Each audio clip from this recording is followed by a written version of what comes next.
को विचलित नहीं करता, इसीलिए वो देवाधिदेव महादेव।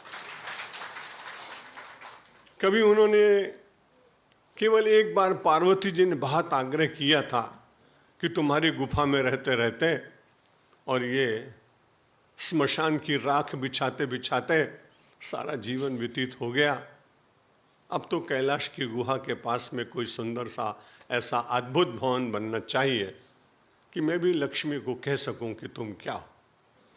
भगवान शंकर ने कहा, मेरे मन में तो कोई ईर्ष्या या प्रतिस्पर्धा या किसी की संपत्ति देखकर स्पंदन भी नहीं होता, तुम्हारे मन में हुआ है।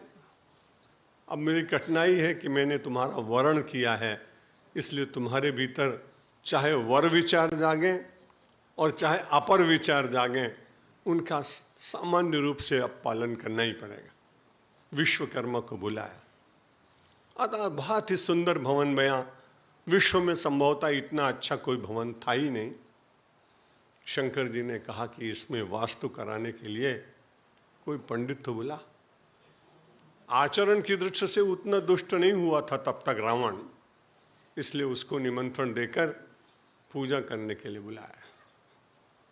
भगवान शंकर जी ने कहा, देख पार्वती का भवन है, दक्षिणा की आशा मुझसे मत करना, और मैं तुमको कान में बता देता हूं कि जब दक्षिणा मांगना तब कहना ये जो भवन बना है यही दक्षिणा में दे दीजिए। मेरा नाम मत लेना, जरा अभी पता नहीं लगना चाहिए।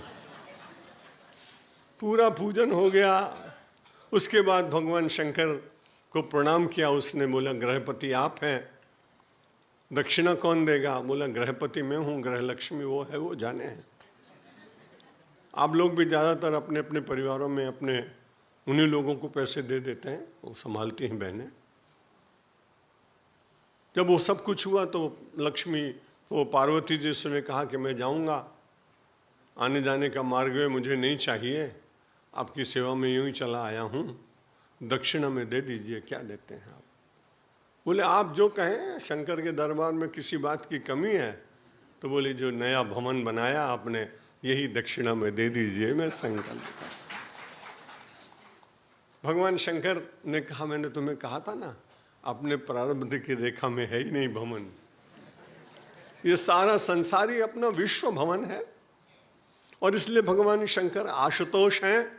पार्वती जी थोड़ी देर के बाद समझ गई कि भगवान अपने स्वरूप का रक्षण करने के लिए एक लीला कर रहे थे। मेरे मन में लोभ जागा था, लेकिन मेरे पति कितने श्रेष्ठ हैं कि जिनको संसार की कोई वस्तु अपनी ओर आकर्षित नहीं कर सकते, और इसीलिए वो देवाधिदेव। जब संसार के ऊपर विपत्ति आए तो उस समय कोई खड़ा होता है क्या? विपत्ति के समय में तो आपने कई बार अनुभव किया होगा, यदि विपत्ति बहुत विशाल हो, विपत्ति बहुत ऐसी हो कि जो टल न सके, और अपने आप मित्रों की ओर देखें तो बहुत कम लोग होते हैं जो आपके साथ आने को तैयार होंगे। कई बार तो ऐसा भी होता है कि लोग उस रास्ते से जाने ही बंद कर देते हैं।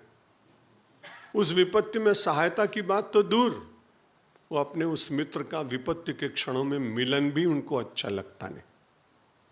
लेकिन जब सारा संसार विष की ज्वाला से जलने लगा, अब लगा कि कौन पिएगा इसको। भगवान शंकर ने कहा, ये बड़ी कठिन बात, इस विषपान को कौन करे, इस कलुष को कौन लेगा? अमृत को तो उठा ले गए गरुड़ भगवान। अब तो बड़ी देवता लोग तो निश्चिंत हुए कि कम से कम ये राक्षसों के पास अमृत नहीं पहुंचा, गरुड़ जी उठा ले गए, बाद में हम लोग आपस में ले लेंगे। ले जाने के बाद 4 स्थान पे अमृत गिर गए, आप सभी जानते हैं, प्रयाग में, नासिक में, उज्जैन में और हरिद्वार में। और इसीलिए अगले वर्ष 2010 में हरिद्वार का 12 वर्षीय अमृत कुंभ का सुंदर सा उत्सव है। लेकिन अब शेष बचा वो विष का कुंभ, कौन पिएगा? सब एक दूसरे को देख रहे हैं, बड़ी भारी विपत्ति है इस समय। भगवान शंकर प्रसन्न हुए, उन्होंने कहा, जिसको कोई न पी सके, लाओ मैं पीता हूं। जब पीने लगे तो अचानक ध्यान आया, अरे श्रावण मास है, लोग इतनी भक्ति कर रहे हैं, वो सब मेरे हृदय में बैठे हुए हैं, अगर मैं इसको पी गया तो सब जल जाएंगे, सब भस्म हो जाएंगे। अब मुंह में रखा हुआ वो विष, उन्होंने विचार किया यदि बाहर फेंकता हूं तो संसार जल जाएगा, अंदर डालता हूं तो भक्त जल जाएंगे, इसलिए विष को कहा विष अब तुम कंठ में ही बैठ जाओ, और वो नीलकंठ भगवान विष को पिए। आज भी नीलकंठेश्वर महादेव के दर्शन करते हैं, इतिहास स्मरण आता है। इसीलिए तो देवाधिदेव महादेव जो सब कुछ देने के बाद भी अपने अकिंचनत्व का जिसके मन में गौरव हो। यहां परमात्मा कंचन प्रिय नहीं कहा गया। यदि आप श्रीमद् भागवत पढ़ेंगे तो उसमें अकिंचन प्रिय भगवान बताया गया।